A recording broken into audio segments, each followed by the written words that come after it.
ಈ ಮಲ್ಲಿಕಾರ್ಜುನ್ ಅನ್ನೋನು 2 ಬಾರಿ PSI ಎಕ್ಸಾಮ್ ಬರೆದು ಫೇಲ್ ಆಗಿದ್ದ. ಆತನಿಗೆ PSI ಆಗಬೇಕು ಅನ್ನುವ ಕನಸಿತ್ತು. ಫೇಲ್ ಆದ, ಆಗ್ಲಿಲ್ಲ. ಕಳ್ಳತನ ದಾರಿ ಹಿಡಿದಿದ್ದ. ವಿಲಾಸಿ ಜೀವನವನ್ನ ನಡೆಸೋದು ಆತನ ಉದ್ದೇಶ ಆಗಿತ್ತು. ಆತನ ನೌಟಂಕಿ ಆಟಕ್ಕೆ ಸಾಥ್ ಕೊಟ್ಟಿದ್ದು A4 ಆರೋಪಿ ಋತ್ವಿಕ್. ವಿದ್ಯಾರಣ್ಯಪುರದ ನವೀನ್ ಮನೆ ದೋಚೋದಕ್ಕೆ ಇಬ್ಬರು ಪ್ಲಾನ್ ಮಾಡ್ತಾರೆ. ನರಸೀಪುರದಲ್ಲಿರುವ ನವೀನ್ ಮನೆಗೆ ಈ ಗ್ಯಾಂಗ್ ನುಗ್ಗುತ್ತೆ.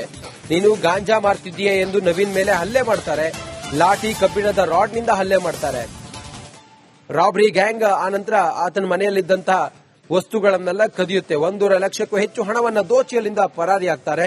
ವಿದ್ಯಾರಣ್ಯಪುರ ಠಾಣೆಯಲ್ಲಿ ಪ್ರಕರಣ ದಾಖಲಾಗುತ್ತೆ. ಇವರು ಪೊಲೀಸರ ಸೋಗಿನಲ್ಲಿ ಬರ್ತಾರಲ್ಲ, ಡಬಲ್ ಸ್ಟಾರ್ ಈತ ಮಲ್ಲಿಕಾರ್ಜುನ್, ನಕಲಿ ಪೊಲೀಸ್ ಆತ ನವೀನ್ ಮನೆಗೆ ಬರ್ತಾನೆ. ಬಂದು ಅಲ್ಲಿದ್ದಂತ ಹಣವನ್ನ ದೋಚ್ತಾನೆ. ನೀನು ಗಾಂಜಾ ಮಾರ್ತಿದ್ಯಾ ಅಂತ ಹೇಳಿ ಅಲ್ಲಿ ಆರೋಪ ಮಾಡ್ತಾನೆ. ಪಾಪ ಅವರೆಲ್ಲ ಭಯ ಬೀಳ್ತಾರೆ. ಮನೆಯವರಿದ್ದಾರಲ್ಲ, ಮನೆಯಲ್ಲಿದ್ದ ದುಡ್ಡು ಎಲ್ಲವನ್ನ ಕತ್ಕೊಂಡು ಪರಾರಿ ಆಗ್ತಾರೆ. ಅನಂತರ ಇವರು ಪೊಲೀಸರು ನಕಲಿ ಅನ್ನೋದು ಗೊತ್ತಾಗುತ್ತೆ. ಹೆಚ್ಚಿನ ಮಾಹಿತಿಯೊಂದಿಗೆ ನಮ್ಮ ಪ್ರತಿನಿಧಿ ಅಭಿಷೇಕ್ ಜೈಶಂಕರ್ ನೇರ ಸಂಪರ್ಕದಲ್ಲಿದ್ದಾರೆ. ಅಭಿಷೇಕ, ಈ ಕದೀಮ ಮಲ್ಲಿಕಾರ್ಜುನ್ ಸೇರಿದಂತೆ ಇನ್ನುಳಿದಂತ 3 ಜನ ಹೇಗೆ ಅಂಧರಾದ್ರು? ಇವರು ನಕಲಿ ಪೊಲೀಸ್ ಅಂತೇಳಿ ಹೇಗೆ ಗೊತ್ತಾಯ್ತು? ಇವರ ಹಿನ್ನೆಲೆ ಎಲ್ಲ ಏನು? ಅಭಿಷೇಕ್.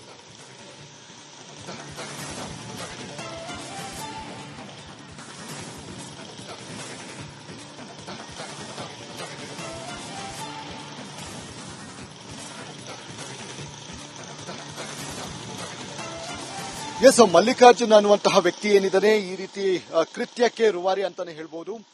ನವೀನ್ ಮೇಲೆ ಹಲ್ಲೆಯನ್ನು ನಡೆಸ್ತಾರೆ. ಅಂದ್ರೆ ಯಾರು ಕಂಪ್ಲೇಂಟ್ ಅನ್ನು ಕೊಟ್ಟಿದ್ದಾರೋ ಆ ನವೀನ್ ಎಂಬಾತನ ಮೇಲೆ ಒಂದು ಗಂಭೀರ ಹಲ್ಲೆಯನ್ನು ನಡೆಸ್ತಾರೆ. ರಾಡ್ನಿಂದ ಮತ್ತು ಕೆಲವೊಂದು ವಸ್ತುಗಳಿಂದ. ಇಷ್ಟು ಜನ ಅಂದ್ರೆ ಬಂಧಿತರಾಗಿರುವಂತಹ ಅಷ್ಟು ಜನ ಏನಿದ್ದಾರೆ ಪೊಲೀಸ್ ಡ್ರೆಸ್ ಅಲ್ಲಿ ಹೋಗ್ತಾರೆ.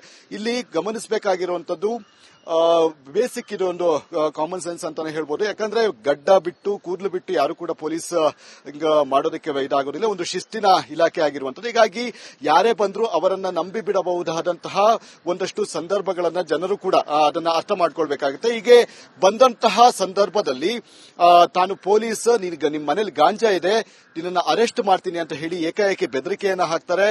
ಆತನಿಂದ ಒಂದಷ್ಟು ಮಾಹಿತಿಯನ್ನು ಪಡೆದುಕೊಳ್ತಾರೆ. ಅಂದ್ರೆ ನವೀನ್ ಮುಂಚೆ ಇವರು ಪೊಲೀಸ್ ಡ್ರೆಸ್ ಹಾಕಿರುವಂತಹ ಕಾರಣದಿಂದಾಗಿ ಮತ್ತು ಮಲ್ಲಿಕಾರ್ಜುನನ್ನ ನೋಡಿ, ಅಂದ್ರೆ ಆತ PSI ವೇಷ ಧರಿಸಿದ್ದ, ಆತನನ್ನು ನೋಡಿ ನಿಜಕ್ಕೂ ಇವರು ಪೊಲೀಸೇ ಆಗಿರಬಹುದು ಅಂತ ಹೇಳಿ ನಂಬಿ ನಂತರ ತನ್ನ ಮನೆಯನ್ನ ಸರ್ಚ್ ಮಾಡೋದಕ್ಕೆ ಬಿಡ್ತಾರೆ. ಸರ್ಚ್ ಮಾಡಿದ ಬಳಿಕ ನಿಮ್ಮ ಮೇಲೆ ಈ ರೀತಿಯಾದಂತಹ ಒಂದು ಕಂಪ್ಲೇಂಟ್ ಬಂದಿದೆ, ನಮಗೆ ಸಾಕಷ್ಟು ಅನುಮಾನ ಇದೆ, ನಿಮ್ಮನ್ನ ಪೊಲೀಸ್ ಠಾಣೆಗೆ ಈಗಲೇ ಕರ್ಕೊಂಡು ಹೋಗ್ತೀನಿ ವಿತ್ ಅರೆಸ್ಟ್ ಮಾಡಿಕೊಂಡು ಅಂತ ಹೇಳಿ ಇದರಿಂದ ಬೆದರಿದಂತಹ ನವೀನ್ ಏನಿದ್ದಾನೆ ಆತನ ಬಳಿ ಇರುವಂತಹ ಒಂದಷ್ಟು ಹಣವನ್ನು, ಅಂದ್ರೆ ಇವರು ಹಣನೂ ಕೂಡ ಕೇಳಿರ್ತಾರೆ, ಇಷ್ಟು ಲಕ್ಷ ನಮಗೆ ದುಡ್ಡು ಕೊಡಿ, ಇದನ್ನ ಈ ಕೇಸನ್ನ ಮುಚ್ಚಾಕ್ತೀನಿ ಅಂತ ಹೇಳಿ ಒಂದು ಬೆದರಿಕೆಯನ್ನ ಹಾಕ್ತಾರೆ. ನಂತರ ಆತನ ಬಳಿ ಇದ್ದಂತಹ ಅಲ್ಪ ಸ್ವಲ್ಪ ಹಣವನ್ನ ನೀಡಿ ಅವರಿಗೆ ಹೋಗೋದಕ್ಕೆ ಹೇಳ್ತಾನೆ. ಅಂದ್ರೆ ಈ ಮಲ್ಲಿಕಾರ್ಜುನ್ ಏನಿದ್ದಾನೆ ಈ ಹಿಂದೆ 2 ಸಲ ಫೇಲ್ ಆಗ್ತಾನೆ. PSI ಎಕ್ಸಾಮ್ ಬರೆದು ಫೇಲ್ ಆಗಿರ್ತಾನೆ. ನಂತರ ಊರಲ್ಲಿಯೂ ಕೂಡ ನಾನು PSI ಆಗಿದ್ದೀನಿ, ಸೆಲೆಕ್ಷನ್ ಆಗಿದ್ದೀನಿ, ಇಂಥ ಪೊಲೀಸ್ ಠಾಣೆಗೆ ನನ್ನನ್ನು ಡೆಬ್ಯೂಟ್ ಮಾಡಿದ್ದಾರೆ, ಅಂದ್ರೆ ಪೋಸ್ಟಿಂಗ್ ಆಗಿದೆ ಅಂತ ಹೇಳಿ ಇಡೀ ಊರಿಗೆ ಒಂದು ನಂಬುವ ರೀತಿಯಲ್ಲಿ ಆತ ಒಂದು ಸುಳ್ಳನ್ನ ಹೇಳಿದ್ದ. ಹೀಗಾಗಿ ಸಹಜವಾಗಿ ಆ ಒಂದು ಫೋಟೋಶೂಟ್, ಅಂದ್ರೆ ಅದಕ್ಕೆ ಬೇಕಾದಂತಹ ಫೋಟೋಶೂಟ್ಗಳನ್ನು ಕೂಡ ಮಾಡಿದ್ದ. ಅಂದ್ರೆ ಇಲ್ಲೇ ಪಾರ್ಕ್ ನಲ್ಲಿ ಹೋಗಿ ಫೋಟೋಶೂಟ್ಗಳನ್ನು ಮಾಡುವಂತಹ ಮುಖಾಂತರ ತನ್ನ ಫೇಸ್ಬುಕ್ ನಲ್ಲಿ ಹಾಕುವಂತದ್ದು. ಇದೆಲ್ಲವನ್ನು ಮಾಡಿದಂತಹ ಸಂದರ್ಭದಲ್ಲಿ ಸಹಜವಾಗಿ ಅವರ ಊರಿನವರಿಗೆ ಮತ್ತೆ ಸ್ನೇಹಿತರಿಗೆ, ಕುಟುಂಬದವರಿಗೆ ಈತ ಪೊಲೀಸ್ ಆಗಿರಬಹುದು ಅಂತ ಹೇಳಿ ನಂಬಿರ್ತಾರೆ. ಹೀಗಾಗಿ ಈ ರೀತಿ ಸುಳ್ಳು ಹೇಳಿಕೊಂಡು ನವೀನ್ ಅನ್ನುವಂತಹ ವ್ಯಕ್ತಿಯ ಮೇಲೆ ಒಂದು ರಾಬರಿ ಮಾಡಿರುವಂತಹ ಒಂದು ಕೆಲಸಗಳನ್ನು ಕೂಡ ಮಾಡಿದ್ದಾರೆ. ಈಗ ಆತನನ್ನು ವಶಕ್ಕೆ ಪಡೆದು ಈ ಹಿಂದೆ ಪೊಲೀಸ್ ಸಮವಸ್ತ್ರವನ್ನ ಬಳಕೆ ಮಾಡಿಕೊಂಡು ಯಾರ್ಯಾರಿಗೆ ಈ ರೀತಿಯಾದಂತಹ ರಾಬರಿ ಮಾಡಿದ್ದಾನೆ ಮತ್ತೆ ಯಾರಿಂದ ಈತ ಒಂದು ಬೆದರಿಕೆಯನ್ನು ಹಾಕಿದ್ದಾನೆ ಅದೆಲ್ಲದರ ಡೀಟೇಲ್ಸ್ ಗಳನ್ನ ಕಲೆ ಹಾಕುವಂತಹ ಕೆಲಸಗಳನ್ನ ವಿದ್ಯಾರಣ್ಯಪುರ ಪೊಲೀಸರು ಈಗಾಗಲೇ ಮುಂದಾಗಿದ್ದಾರೆ ಅಂತಾನೆ ಹೇಳ್ಬೋದು. ಈಗ ಸದ್ಯ ಅವರು ಆತನನ್ನ ಕಸ್ಟಡಿಗೆ ತೆಗೆದುಕೊಂಡು ಎಲ್ಲೆಲ್ಲಿ ಈ ರೀತಿಯಾದಂತಹ ಒಂದು ಕೃತ್ಯವನ್ನು ಮಾಡಿದ್ದಾನೆ ಅನ್ನುವಂಥದ್ದು ಕೂಡ ಇಲ್ಲಿ ಚೆಕ್ ಮಾಡುವಂತಹ ಕೆಲಸಗಳನ್ನು ಕೂಡ ಮಾಡಿದ್ದಾರೆ. ಇಂದು ಪೊಲೀಸ್ ಆಗಿರುವಂತಹ ಕಾರಣದಿಂದಾಗಿ ಕೆಲವು ವ್ಯಕ್ತಿಗಳು ದೂರನ್ನು ಕೂಡ ಕೊಡೋದಿಲ್ಲ. ಅಂದ್ರೆ ಈ ರೀತಿಯಾಗಿ ಪೊಲೀಸರೇ ಬಂದು ಈ ರೀತಿಯಾಗಿ ಕಿರುಕುಳವನ್ನು ಕೊಡ್ತಾ ಇದ್ದಾರೆ ಅಂತ ಅನ್ನುವಂತಹ ಕಾರಣದಿಂದಾಗಿ ಅವರು ದೂರನ್ನು ಕೊಡೋದಿಲ್ಲ. ಇದು ಅವನಿಗೆ ಅಡ್ವಾಂಟೇಜ್ ಆಗಿ ತೆಗೆದುಕೊಂಡಿರುವಂತಹ ಸಾಧ್ಯತೆಗಳು ಕೂಡ ಇದೆ. ಅಂದ್ರೆ ಈ ಹಿಂದೆ ಏನಾದರೂ ಕೃತ್ಯವನ್ನ ಮಾಡಿದಂತಹ ಪಕ್ಷದಲ್ಲಿ ಇದೇ ಟ್ರಂಪ್ ಕಾರ್ಡ್ ಇಟ್ಕೊಂಡು. ಓಕೆ, ಥ್ಯಾಂಕ್ ಯು ನಿಮ್ಮೆಲ್ಲ ಮಾಹಿತಿಗಾಗಿ ಅಭಿಷೇಕ್. ಈ ಮಲ್ಲಿಕಾರ್ಜುನ್ ಅನ್ನೋನು 2 ಬಾರಿ PSI ಎಕ್ಸಾಮ್ ಬರೆದು ಫೇಲ್ ಆಗಿದ್ದ. ಆತನಿಗೆ PSI ಆಗಬೇಕು ಅನ್ನುವ ಕನಸಿತ್ತು. ಫೇಲ್ ಆದ, ಆಗ್ಲಿಲ್ಲ. ಕಳ್ಳತನ ದಾರಿ ಹಿಡಿದಿದ್ದ. ವಿಲಾಸಿ ಜೀವನವನ್ನು ನಡೆಸೋದು ಆತನ ಉದ್ದೇಶ ಆಗಿತ್ತು. ಆತನ ನೌಟಂಕಿ ಆಟಕ್ಕೆ ಸಾಥ್ ಕೊಟ್ಟಿದ್ದು A4 ಆರೋಪಿ ಋತ್ವಿಕ್. ವಿದ್ಯಾರಣ್ಯಪುರದ ನವೀನ್ ಮನೆ ದೋಚೋದಕ್ಕೆ ಇಬ್ಬರು ಪ್ಲಾನ್ ಮಾಡ್ತಾರೆ. ನರಸೀಪುರದಲ್ಲಿರುವ ನವೀನ್ ಮನೆಗೆ ಈ ಗ್ಯಾಂಗ್ ನುಗ್ಗುತ್ತೆ. ನೀನು ಗಾಂಜಾ ಮಾರ್ತಿದ್ದೀಯ ಎಂದು ನವೀನ್ ಮೇಲೆ ಹಲ್ಲೆ ಮಾಡ್ತಾರೆ. ಲಾಠಿ, ಕಬ್ಬಿಣದ ರಾಡ್ನಿಂದ ಹಲ್ಲೆ ಮಾಡ್ತಾರೆ. ರಾಬರಿ ಗ್ಯಾಂಗ್ ಆನಂತರ ಆತನ ಮನೆಯಲ್ಲಿದ್ದಂತಹ ವಸ್ತುಗಳನ್ನೆಲ್ಲ ಕದಿಯುತ್ತೆ. 1.5 ಲಕ್ಷಕ್ಕೂ ಹೆಚ್ಚು ಹಣವನ್ನು ದೋಚಿ ಅಲ್ಲಿಂದ ಪರಾರಿಯಾಗ್ತಾರೆ. ವಿದ್ಯಾರಣ್ಯಪುರ ಠಾಣೆಯಲ್ಲಿ ಪ್ರಕರಣ ದಾಖಲಾಗುತ್ತೆ. ಇವರು ಪೊಲೀಸರ ಸೋಗಿನಲ್ಲಿ ಬರ್ತಾರಲ್ಲ, ಡಬಲ್ ಸ್ಟಾರ್ ಈತ ಮಲ್ಲಿಕಾರ್ಜುನ್ ನಕಲಿ ಪೊಲೀಸ್ ಆತ ನವೀನ್ ಮನೆಗೆ ಬರ್ತಾನೆ. ಬಂದು ಅಲ್ಲಿದ್ದಂತ ಹಣವನ್ನ ದೋಚ್ತಾನೆ. ನೀನು ಗಾಂಜಾ ಮಾರ್ತಿದ್ಯಾ ಅಂತ ಹೇಳಿ ಅಲ್ಲಿ ಆರೋಪ ಮಾಡ್ತಾನೆ. ಪಾಪ ಅವರೆಲ್ಲ ಭಯ ಬೀಳ್ತಾರೆ, ಮನೆಯವರಿದ್ದಾರಲ್ಲ. ಮನೆಯಲ್ಲಿದ್ದ ದುಡ್ಡು ಎಲ್ಲವನ್ನ ಕದ್ಕೊಂಡು ಪರಾರಿ ಆಗ್ತಾರೆ. ಅನಂತರ ಇವರು ಪೊಲೀಸರು ನಕಲಿ ಅನ್ನೋದು ಗೊತ್ತಾಗುತ್ತೆ. ಹೆಚ್ಚಿನ ಮಾಹಿತಿಯೊಂದಿಗೆ ನಮ್ಮ ಪ್ರತಿನಿಧಿ ಅಭಿಷೇಕ್ ಜೈಶಂಕರ್ ನೇರ ಸಂಪರ್ಕದಲ್ಲಿದ್ದಾರೆ. ಅಭಿಷೇಕ, ಈ ಕದೀಮ ಮಲ್ಲಿಕಾರ್ಜುನ್ ಸೇರಿದಂತೆ ಇನ್ನುಳಿದಂತ 3 ಜನ ಹೇಗೆ ಅಂಧರಾದ್ರು? ಇವರು ನಕಲಿ ಪೊಲೀಸ್ ಅಂತೇಳಿ ಹೇಗೆ ಗೊತ್ತಾಯ್ತು? ಇವರ ಹಿನ್ನೆಲೆ ಎಲ್ಲ ಏನು? ಅಭಿಷೇಕ್.